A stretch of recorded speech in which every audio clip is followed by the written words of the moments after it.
Hi, നമ്മളിന്ന് പറയാൻ പോകുന്നത് നിങ്ങൾക്ക് ബാബി അറിയില്ലേ? വാൾട്ട് ഡിസ്നിയുടെ 1946 ഇറങ്ങിയ ആ പടമെല്ലാം ഇനി മറന്നേക്ക്. നമ്മളിന്ന് കാണാൻ പോകുന്നത് ബാബിയെ തന്നെയാണ്. പക്ഷേ ഈ ബാബിക്ക് മനുഷ്യന്മാരെ നല്ല വെറുപ്പാണ്.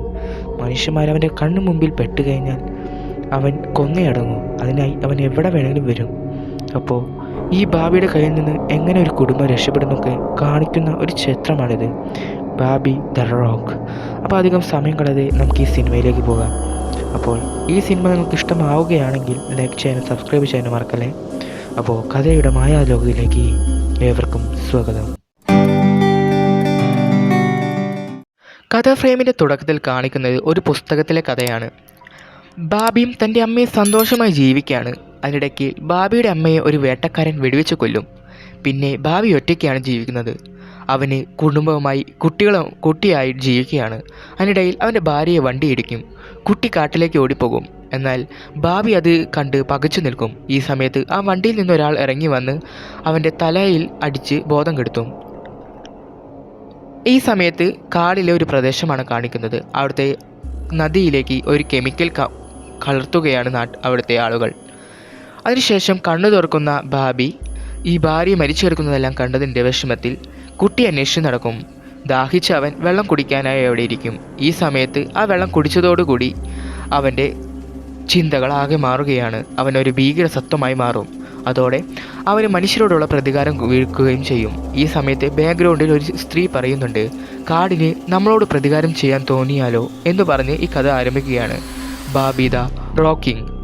പിന്നെ കാണിക്കുന്നത് ഒരു പക്ഷിയെ കെട്ടിവെച്ചതിന് ശേഷം 3 വേട്ടക്കാർ കൊടുന്നതാണ്.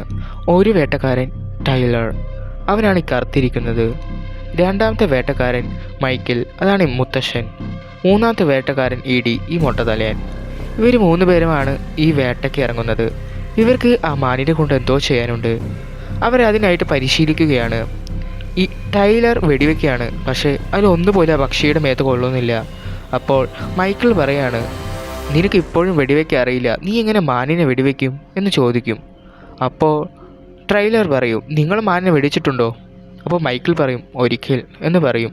പോവുകയാണ്. അതുപോലെ ടൈലറിന് വെടിവെക്കാനും പറ്റിയിട്ടുണ്ട്. അവർ കാടിനുള്ളിലേക്ക് കയറുമെന്നു. പിന്നെ കാണിക്കുന്നത് ഒരു സിറ്റിയാണ്. അവിടെ നമ്മുടെ ബെഞ്ചമിൻ എന്ന ചെക്കനും അവൻ്റെ അമ്മയായ സാനയും ഉണ്ട്.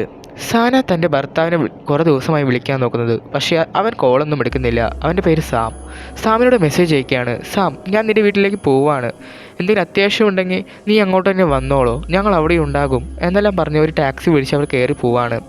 നമ്മുടെ ബെഞ്ചമിന് എന്തെല്ലാം അസുഖമുണ്ടെന്ന് തോന്നുന്നു.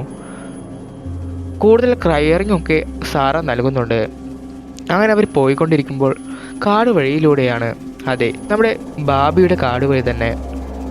അങ്ങനെ പോയിക്കൊണ്ടിരിക്കുമ്പോൾ ഡ്രൈവറുമായി നല്ല സംസാരമാണ്. ഡ്രൈവറാണെങ്കിൽ ഇടയ്ക്ക് വണ്ടി ശ്രദ്ധ തെറ്റുമ്പോൾ പിന്നെ ഡ്രൈവിങ്ങിൽ മാത്രം ശ്രദ്ധ കൊടുക്കും. അങ്ങനെ അവർ പോയിക്കൊണ്ടിരിക്കുമ്പോൾ പെട്ടെന്ന് അയാൾ എന്തോ മധുരം എടുക്കട്ടെ എന്ന് പറഞ്ഞ് കുനിയും. ഈ സമയത്ത് ഡ്രൈവിംഗ് ഒന്നും തെറ്റില്ല. കാരണം അയാൾ കണ്ണ് തുറന്നു നോക്കുമ്പോഴോ ബാബി മുന്നിലേക്ക് ഓടി വരുന്നു. അയാൾ വെട്ടിച്ചു നോക്കുമെങ്കിലും ബാബിയുടെ കൊമ്പ് കൊണ്ട് അവൻ ആ വണ്ടി മറിച്ചിടും. അതിനുശേഷം ബാബി ആ വണ്ടിയുടെ മേലെ കയറിന്ന് ചാടും. പക്ഷേ അയാൾ മരിച്ചു പോകും. എന്നാൽ നമ്മുടെ ബെഞ്ചമിനും സാരയും കൂടി വണ്ടിയിൽ നിന്ന് പുറത്തിറങ്ങും. എന്നാൽ ബാബി ഇവരെ കാണും. ബാബി ഇവരുടെ പിന്നാലെ ഓടും. ഈ സമയത്ത് കാണിക്കുന്നത് ഇവർ പോയിക്കൊണ്ടിരിക്കുന്ന ആ വീടാണ് ഭർത്താവ് സാമിൻ്റെ. അവിടെ സാമിൻ്റെ 2 സഹോദരങ്ങളുണ്ട്. ഒരു സഹോദരനായ ആൻഡ്രൂവും തൻ്റെ മറ്റൊരു സഹോദരനും. ഇവർ തമ്മിൽ സംസാരിക്കുകയാണ്. ഈ സമയത്ത് ആൻഡ്രൂവിൻ്റെ ഭാര്യയായ ഹാരിറ്റ അവരോട് പറയാണ്, അവളെ വിളിച്ചിട്ട് കുറേ നേരമായല്ലോ, അവളിനി വരില്ല എന്നെല്ലാം പറയാണ്.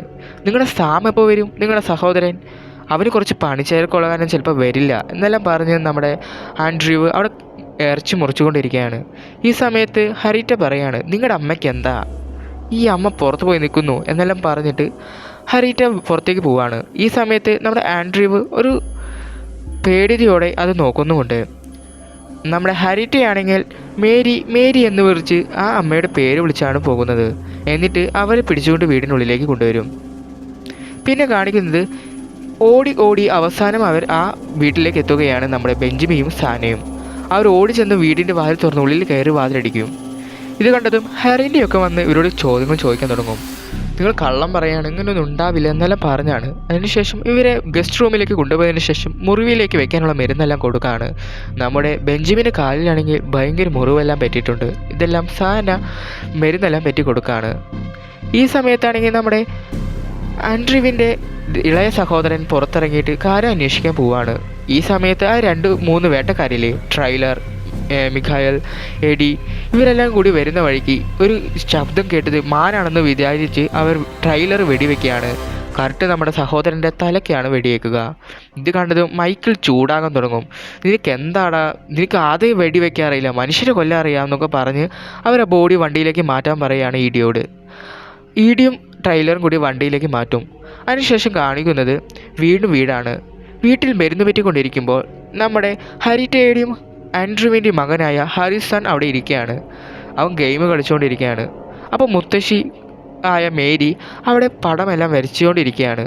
ബാബിയുടെ ഇങ്ങനെ കോറി കോറി വരയ്ക്കുമ്പോൾ ഒരു ശബ്ദം ഉണ്ടാവില്ലേ, ഇത് ഇറിറ്റേഷൻ തോന്നിയ ഹാരിസൺ ആദ്യം 2 വട്ടം വിളിക്കും മുത്തശ്ശിയോട്. എന്നാൽ മുത്തശ്ശിയൻ റെസ്പോണ്ട് കൊടുക്കാനാകുമ്പോൾ മുത്തശ്ശിയെ ചവിട്ടും. ഇത് കണ്ട നമ്മുടെ സാന പറയും, ഹാരിസൺ അടങ്ങിയിരിക്കി, അതും പ്രായമൂത്തതല്ലേ എന്നെല്ലാം പറയും. അപ്പോൾ ഹാരിസൺ എന്നെ ശല്യപ്പെടുത്തിയിട്ടാണെന്നെല്ലാം പറയും. ഈ സമയത്ത് നമ്മുടെ ഹരിറ്റ അവനെ വിളിക്കുകയാണ്. ഹാരിസൺ അങ്ങോട്ട് പോവും.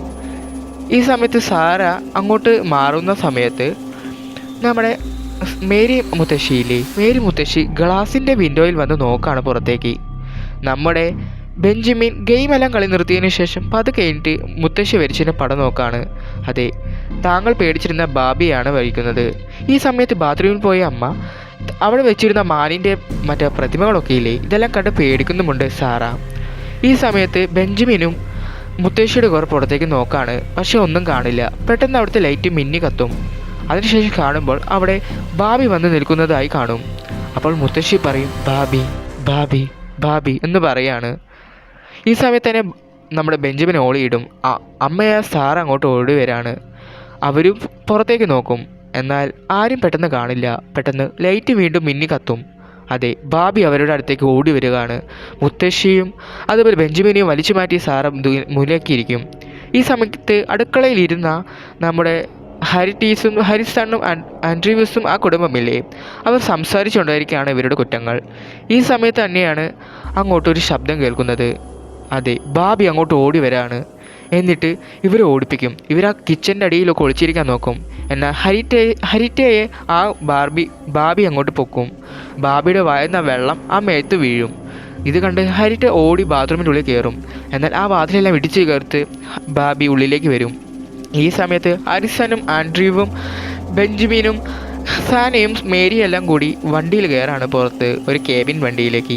എന്നിട്ട് വണ്ടി ഓണാക്കാൻ നോക്കും. എന്നാൽ അത് നടക്കില്ല. ഈ സമയത്ത് ഹരിറ്റ പുറകത്തെ വാതിലൂടെ പുറത്തിറങ്ങി ഓടാൻ നോക്കുകയാണ്. എന്നാൽ നമ്മുടെ ബാബി വന്ന് അതിനെ അരക്കി കീപ്പോട്ട് മുറിച്ച് കളയുകയാണ് ആ സ്ത്രീയെ. അത്രയും ബ്രൂട്ടലായി ബാബി ആ സ്ത്രീയെ കൊന്നു കളയാണ്. എന്നിട്ട് ബാബി ഇവരുടെ പിന്നാലെ ഓടാൻ തുടങ്ങും. അപ്പോഴേക്കും വണ്ടി ഓണാകും. അവർ നേരെ വണ്ടി പാഞ്ഞ് സ്പീഡിലേക്ക് ഓടും. ബാബിയും പിന്നാലെ ഓടി വന്ന് വണ്ടി തട്ടി നിർത്താനൊക്കെ നോക്കും. എന്നാൽ ബാബിക്ക് പറ്റുന്നില്ല എന്ന് മനസ്സിലാക്കി ബാബി കാടിനുള്ളിലേക്ക് കയറി പോവാണ്. ഈ സമയത്ത് സാമിൻ്റെ വീട്ടിലേക്ക് ആ 3 വേട്ടക്കാർ വരാണ്. അതിനുശേഷം അവരവിടെ മുഴുവൻ ചെക്ക് ചെയ്തതിന് ശേഷം ബാബി അങ്ങോട്ട് വന്നിട്ടുണ്ടെന്ന് മനസ്സിലാക്കും.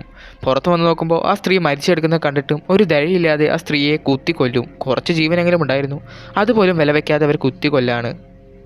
പിന്നെ കാണിക്കുന്നത് ഇവരാണെങ്കിൽ സ്പീഡിൽ പോന്നുകൊണ്ടിരിക്കുമ്പോഴോ ഒരു മരം വീണ് കിടക്കുന്നതിനാൽ വണ്ടി ഇനി മുന്നോട്ട് പോകില്ല. മരം എങ്ങനെയെങ്കിലും റോഡിൻ്റെ ഉള്ളിൽ നിന്ന് എടുക്കണം. അപ്പോൾ ആൻഡ്രൂസ് പറയാണ്, നമുക്ക് മരം നീക്കണമെങ്കിൽ വണ്ടിയുടെ ബാക്കിൽ മരം കെട്ടിയതിനായിട്ടും വലിക്കാം, ഞങ്ങൾ പുറത്തിറങ്ങി നിൽക്കാം. ബെഞ്ചമിൻ, നീ കുറച്ചു നേരം വണ്ടി ഓടിക്കുമെന്ന് പറഞ്ഞ ബെഞ്ചമിനെയും സാരയും വണ്ടിയുടെ ഉള്ളിലിരുത്തി മുത്തശ്ശിയും ഇരുത്തിയതിനു ശേഷം ഹാരിസണ്ണും അവൻ്റെ അച്ഛനായ ആൻഡ്രൂവും പുറത്തിറങ്ങാണ്. എന്നിട്ട് മരത്തോട് കെട്ടിക്കൊണ്ടിരിക്കുന്ന സമയത്ത് നമ്മുടെ ബാബി അങ്ങോട്ട് ഓടി വരുന്നത് ബെഞ്ചമിൻ കാണാണ്. ബെഞ്ചമിൻ പകച്ചു പോയതിനു ശേഷം വണ്ടി പെട്ടെന്ന് എടുക്കുകയാണ്. പക്ഷേ ഹാരിസൻ്റെ ഫാദറായ ആൻഡ്രൂവിൻ്റെ കാലിലാണ് ആ വള്ളി ചുറ്റുന്നത്. ആൻഡ്രൂവിനെയും കൂട്ടിക്കൊണ്ട് ആ വണ്ടി ഒരിഞ്ഞ് മുന്നോട്ട് പോവാണ്. പക്ഷേ ബാബി അവരെയെല്ലാം ലക്ഷ്യം വെച്ചിരുന്നത് അത് ഹാരിസനെയായിരുന്നു. ഹാരിസൺ പുറത്ത് നിൽക്കുകയായിരുന്നു. ഹാരിസൺ ഇത് കണ്ടതും കരഞ്ഞു വിളിക്കുകയാണ് തൻ്റെ അച്ഛനെ അവർ കൊണ്ടുപോയത്. അവൻ അങ്ങനെ കരഞ്ഞുകൊണ്ടിരിക്കുമ്പോൾ പെട്ടെന്നൊരു അനക്കം. അതെ, ബാബി അവൻ്റെ അടുത്തേക്ക് ഓടി വരാണ്. ഇത് കണ്ടതും അവൻ ഓടി ഒളിക്കാൻ നോക്കാണ്. അങ്ങോട്ടും ഇങ്ങോട്ടും ചെതറി ഓടി അവസാനം അവൻ കാല് തെറ്റി ഒരു ചാണകത്തിന് മേലെ വീഴാണ്. ഏതൊരു മൃഗം തൂറിയിട്ട് പോയതാണ്, അതിലേക്ക് വീഴാണ്. നമ്മുടെ ചെക്കന് ഒഴുക്ക് തറപ്പാണ് ഈ മൃഗങ്ങളെ. എന്നിട്ടാണ് ഈ മൃഗങ്ങളുടെ ഇതിൽ തന്നെ വീണത്. ചെക്കൻ പെട്ടെന്ന് പെടഞ്ഞിരിക്കാൻ നോക്കുമ്പോഴേക്കും അവിടേക്ക് നമ്മുടെ ബാബി വരാണ്. ബാബിയെ കണ്ടതും ചെക്കൻ അതിൽ തന്നെ അമർന്ന് കിടക്കേണ്ടി വരും. ബാബി വന്നിട്ട് ഹരിസ്റ്റേനെ മണത്ത് നോക്കും. പക്ഷേ പെട്ടെന്ന് ഒരു മൃഗത്തിൻ്റെ ശബ്ദം കേട്ടതിന് ശേഷം അങ്ങോട്ട് അവനെ ഓടി പോവാണ് ബാബി. ഇത് കണ്ടതും സ്വസ്ഥതയോടെ ഹാരിസിൻ എനിക്കാണ്. എങ്ങനെയും കാടിൻ്റെ പുറത്തിറങ്ങണമെന്ന് പറഞ്ഞ് അവൻ മുന്നോട്ട് പോകുമ്പോൾ ഒരു മുയൽ കുഞ്ഞ് അങ്ങോട്ട് ഓടി വരാണ്. പക്ഷേ ഇവന് മൃഗങ്ങൾ ഇഷ്ടമല്ലല്ലോ. ഇത് ഉടനെ തന്നെ മൃഗത്തിൻ്റെ മേലെ ചവിട്ടി അങ്ങനെ പറപ്പിച്ച് വിടാണ്. ആ മുയിലാണെങ്കിൽ വേറെ ഒരു മുയിലും കൂട്ടി വരും. അതെ, നമ്മുടെ ബാബിയെ പോലെ അതേ വെള്ളം കുടിച്ച ഒരു മുയിൽ. ആ മുയിൽ ഇവനെ ആക്രമിക്കാനായിട്ട് ശബ്ദമുണ്ടാക്കും. കുറേ മുയിലുകൾ വന്ന് പിന്നെ ഇവനെ ആക്രമിക്കുന്നതാണ് കാണിക്കുന്നത്. അവിടെ വെച്ച് നമ്മുടെ ഹരിസൻ്റെ കഥ കഴിയും. പിന്നെ കാണിക്കുന്നത് നമ്മുടെ ബെഞ്ചമിനെയും അവൻ്റെ അമ്മയായ സാനയുമാണ്. അവരും ആ മുത്തശ്ശിയും കൂടി ഒരുമിച്ച് വണ്ടിയിൽ പാഞ്ഞു പോവാണ്. പേടിച്ച ചെക്കൻ വണ്ടി നിർത്തുന്നില്ല. അവസാനം വണ്ടി നിർത്തി അവർ പുറത്തിറങ്ങി നോക്കുമ്പോൾ നമ്മുടെ ആൻഡ്രൂസിൻ്റെ മുഖം ആകെ തകർന്നു പോയി. അവൻ മരിച്ചിരിക്കുകയാണ്. ആ സമയത്ത് അങ്ങോട്ട് ട്രെയിലറും മികായിലും ഇടിയും വരികയാണ്. അവർ വണ്ടിയിൽ വന്നതിന് ശേഷം നമ്മുടെ സാരയോട് പറയാണ്, സാമു ഞങ്ങളുടെ കൂടെയുണ്ട്, നിങ്ങൾക്ക് വരാമെന്ന് പറഞ്ഞ് ഇവരെ കൂട്ടി പോവാണ്. അപ്പോഴാണ് സാമുവിനും ഈ മാനിനെ പിടിക്കുന്നതിൽ ഒരു പദ്ധതിയുണ്ടെന്ന് നമ്മുടെ സാറയ്ക്ക് മനസ്സിലാകുന്നത്. അവിടെ എത്തുമ്പോൾ നമ്മുടെ സാമിനെ കണ്ടതും സാർ ഓടി വന്ന് കെട്ടിപ്പിടിക്കുകയാണ്, നമ്മുടെ മകനായ ബെഞ്ചമിനും. എന്നിട്ട് ഇവരങ്ങനെ സംസാരിച്ചിരിക്കുമ്പോൾ അവിടെ ഒരു കേജിൻ്റെ ഉള്ളിൽ നമ്മുടെ മാൻകുട്ടിയിലെ കഥയുടെ തുടക്കത്തിൽ ബാബിയുടെ കുഞ്ഞായ മാൻകുട്ടി കാടിനുള്ളിലേക്ക് പോയത് അത് ഇവരുടെ കയ്യിലുണ്ട്. ഇവരുടെ അടുത്ത പ്ലാൻ എന്താണെന്ന് വെച്ചാൽ ഈ മാനിനെ അവിടെ വെച്ചതിന് ശേഷം ബാബിയെ കൊണ്ടുവരിക എന്നതാണ്. അതിനായിട്ട് ഇവർ ആ മാനിനെ വളർത്തിക്കൊണ്ടിരിക്കുകയാണ്. ഇതെല്ലാം നമ്മുടെ സാറയോട് സാമു പറയാണ്. ഇത് കേട്ടതും സാർ അവരായിട്ട് ചൂടായിക്കൊണ്ടിരിക്കുകയാണ്. ഈ സാമ് അതുപോലെ നമ്മുടെ ട്രെയിലർ, മികായൽ, ഇഡി ഇവർക്കും പിന്നെ ഒരു സ്ത്രീയുണ്ട് അവരുടെ മാനേജറായിരിക്കുന്നത്, ക്യാമറയെല്ലാം നിരീക്ഷിക്കുന്നതാണ്. ഈ സ്ത്രീകൾക്ക് ഒരു രക്ഷയുള്ളൂ, ഈ ബാബിയെ പിടിക്കുക എന്നിട്ട് അത് സയൻസിന് കൈമാറുക എന്നത്. അതിനു വേണ്ടിയാണ് അവർ ഈ കൊടുംചതി കാട്ടിക്കൂട്ടുന്നത്, അവരുടെ മാൻകുട്ടിയെല്ലാം പിടിച്ചു വച്ചിരിക്കുന്നത്. അങ്ങനെ നമ്മുടെ ആ സ്ത്രീ ഇരുന്ന് കമ്പ്യൂട്ടറിൽ നോക്കിക്കൊണ്ടിരിക്കുന്ന സമയത്താണ് നമ്മുടെ ചെക്കനായ ബെഞ്ചമിൻ ആ മാനെ രക്ഷപ്പെടുത്താൻ അങ്ങോട്ട് വന്നിരിക്കുന്നതെന്ന് കാണുക. അപ്പോൾ തന്നെ മൈക്കിൾ പോയി സാമിനോട് ഈ കാര്യം പറയും. ഇത് കേട്ടതും സാറ പേടിച്ചുകൊണ്ട് സാമിനെയും കൂട്ടി അങ്ങോട്ട് ഓടാണ്. ഈ സമയത്ത് കാട്ടിൽ നിന്ന് നമ്മുടെ ബാബി അങ്ങോട്ട് ഇവരുടെ മണം പിടിച്ച് വരികയാണ്. ബാബി ഇവരെ കണ്ടു കഴിഞ്ഞാൽ അവൻ്റെ മുമ്പിൽ പെട്ട് കഴിഞ്ഞാൽ അവനെ ഇവരെ കൊന്നേ പറ്റൂ. ബാബി ഇവരുടെ പിന്നാലെ വന്നിരിക്കുകയാണ്. ബാബി ആ വീട് തല്ലി പൊളിച്ചതിന് ശേഷം ആ മേരി എന്ന മുത്തശ്ശി ഉണ്ടായ റൂമിലേക്ക് കയറി വന്ന് ആ മുത്തശ്ശി മണത്തുകൊണ്ടിരിക്കുകയാണ്. ഈ സമയത്ത് ആ കെട്ടിടത്തിൽ ആ സ്ത്രീ മാത്രമേ ഉള്ളൂ, മേരിയും അതുപോലെ ആ കമ്പ്യൂട്ടർ നോക്കുന്ന സ്ത്രീയും. ആ സ്ത്രീ ശബ്ദം കേട്ട് ആ റൂമിൻ്റെ വാതിലേക്ക് വരാണ്. വാതിൽ തുറന്നു നോക്കുമ്പോൾ നമ്മുടെ ബാബിയെ കാണുന്നു. ബാബി ഇവരെ കണ്ടതും ഇവരെ കൊല്ലാനായി പിന്നാലെ ഓടിപ്പിക്കും, ഇവരെ കൊന്നുകളയുകയും ചെയ്യും. ഈ സമയത്ത് നമ്മുടെ മാനിനെ തുറന്നു വിടാൻ പോവുകയാണ് നമ്മുടെ ബെഞ്ചമിൻ. ആ സ്ത്രീയെ കൊന്നതിന് ശേഷം ആ സ്ഥലത്തേക്ക് ബാബി വരാണ്, ആ കുഞ്ഞുമാനിനെ പൂട്ടിവെച്ച സ്ഥലത്തേക്ക്. അവിടെ നമ്മുടെ ട്രെയിലറും ഇഡിയുമുള്ളൂ. ഇഡി മൂത്രം വഹിക്കാനായി ഒരു സ്ഥലത്തേക്ക് പോവുകയാണ് ടൈലറിനോട് പറഞ്ഞതിന് ശേഷം. എന്നാൽ പെട്ടെന്ന് ടൈലറിനെ ഒരു മാൻ കുത്തിയെടുത്തുകൊണ്ട് പോവാണ്. അതെ, നമ്മുടെ ഹേബി തന്നെ അതിനെ കൊന്നുകളയാണ്. ഈ ശബ്ദം കേട്ട് ഇഡി അങ്ങോട്ട് വരുമ്പോഴോ ഇഡിയും അതുപോലെ തന്നെ കൊന്നുകളയും. മൈക്കിൾ അങ്ങോട്ട് വരും. എന്നാൽ മൈക്കിളിനെ തട്ടി മാറ്റിയതിന് ശേഷം അവിടെ നിന്ന് നമ്മുടെ ബെഞ്ചമിനെ കുത്താനായി വരും. ബെഞ്ചമിൻ്റെ കയ്യിലാണെങ്കിൽ നമ്മുടെ മാൻകുട്ടിയെ രക്ഷിച്ചതിനുണ്ട്. എന്നാൽ നമ്മുടെ ബെഞ്ചമിൻ ആണെങ്കിൽ ആ മാൻകുട്ടിയെ അവർക്ക് കൊടുക്കില്ല, സാമിനോട് രക്ഷപ്പെടുത്താൻ പറയും. എന്നാൽ സാറയുടെ വാക്ക് കേൾക്കാതെ മകനെയും ഭാര്യയും നിർത്തിയിട്ട് അവൻ അവിടെ നിന്ന് രക്ഷപ്പെടാൻ വണ്ടി എടുത്തു പോകും. നമ്മുടെ ബാബിയാണെങ്കിൽ അവൻ്റെ അടുത്തേക്ക് വന്നുകൊണ്ടിരിക്കുമ്പോൾ നമ്മുടെ സാർ ഓടി വന്നതിന് ശേഷം ആ മാൻകുട്ടിയെ അവൻ്റെ അടുത്തേക്ക് വിടും. അത് കണ്ടതും ആ മാൻകുട്ടിയായിട്ട് അത് മണക്ക് നിൽക്കുകയാണ്. ഈ സമയത്ത് നമ്മുടെ മികായൽ എണീറ്റ് വന്ന് വെടിവെക്കുകയാണ് നമ്മുടെ ബാബിയെ. ബാബി പെട്ടെന്ന് തളർന്ന് താഴെ വീഴും. ഈ സമയത്ത് സാറ പറയുന്നുണ്ട് വെടിവെക്കരുതെന്ന്. എന്നാൽ അയാൾ കേൾക്കില്ല. അയാളെയും ബാക്കിൽ നിന്ന് ഒരാൾ വെടിവെക്കും. അതെ, നമ്മുടെ മുത്തശ്ശിയായ മേർസി. ഇത് കണ്ടതും നമ്മുടെ ബെഞ്ചമിൻ ഓടി വന്ന് മുത്തശ്ശി കെട്ടിപ്പിടിച്ചിരുന്ന കരയാണ്. ഈ സമയത്ത് കാറിൽ രക്ഷപ്പെട്ടിരിക്കുന്ന സാമനെയാണ് കാണിക്കുന്നത്. സാം അങ്ങനെ വണ്ടി കൊണ്ട് പോകുമ്പോൾ ഏതോ ഒരു ജന്തു തൻ്റെ വണ്ടിയുടെ പിന്നിലുണ്ടെന്ന് തോന്നാണ്. അവൻ ആദ്യം ചെക്ക് ചെയ്ത് നോക്കുമ്പോൾ ഒന്നിനും കാണില്ല. പിന്നെ വണ്ടി മുന്നോട്ട് പോകുമ്പോൾ എന്തോ ഉണ്ടെന്ന് സംശയം തോന്നാണ്. അവൻ അതിൻ്റെ ജാക്കറ്റ് മാറി നോക്കുമ്പോൾ ഒന്നിനും കാണില്ല. പെട്ടെന്ന് അവൻ മുന്നിലേക്ക് നോക്കുമ്പോഴോ ഒരു മുയിൽ അവനെ നോക്കി നിൽക്കുന്നു. അതെ, നമ്മുടെ ഹാരിസ് അണ്ണനെ കൊന്നില്ലേ ആൻഡ്രൂവിൻ്റെ മകൻ ഹാരിസ് അണ്ണനെ, ആ കാട്ടിൽ വെച്ച് കുറേ മുയലുകൾ, അതിൽ നേതാവായ മുയൽ തന്നെയാണ് ഇത്. അതുപോലെ ഇവനെ നോക്കിയൊരു രീതിയിലുള്ള ശബ്ദമുണ്ടാക്കിയതിന് ശേഷം ഇവൻ്റെ മേത്ത് അത് ചാടിക്കയറി കടിക്കാൻ തുടങ്ങാണ്. പിന്നെ കാണിക്കുന്നത് നമ്മുടെ സാമിൻ്റെ ഒരു അലർച്ച മാത്രമാണ്. പിന്നെ വീണ്ടും നമ്മുടെ ഭാബിയുടെ അടുത്തേക്കാണ് കാണിക്കുന്നത്. അവിടെ ഈ 3 പേര് മാത്രമേ രക്ഷപ്പെട്ടിട്ടുള്ളൂ. ബെഞ്ചമിൻ, അവൻ്റെ അമ്മയായ സാറ, പിന്നെ മേരി എന്ന മുത്തശ്ശിയും. ഇവർ അവിടെ ഇരിക്കുന്ന സമയത്ത് ആ മാൻകുട്ടിയില്ലേ, അത് തൻ്റെ അച്ഛൻ്റെ അടുത്ത് വന്ന് അവനെ തട്ടി വിളിക്കാൻ നോക്കുകയാണ് എഴുന്നേൽപ്പിക്കാൻ. എന്നാൽ നടക്കാത്തത് കണ്ട് അത് ആകാശത്ത് നോക്കി ഒരു കുറുക്കനൊക്കെ കൂവില്ലേ, അതുപോലെ കരയും. ഈ സീൻ കാണിച്ചുകൊണ്ടാണ് ഈ സിനിമ അവസാനിക്കുന്നത്. നിങ്ങൾക്ക് ഈ സിനിമ ഇഷ്ടപ്പെട്ടാൽ ലൈക്ക് ചെയ്യാനും സബ്സ്ക്രൈബ് ചെയ്യാനും മറക്കല്ലേ. അപ്പോൾ അടുത്ത സിനിമയായി കാണുന്നത് വരെ ബൈ.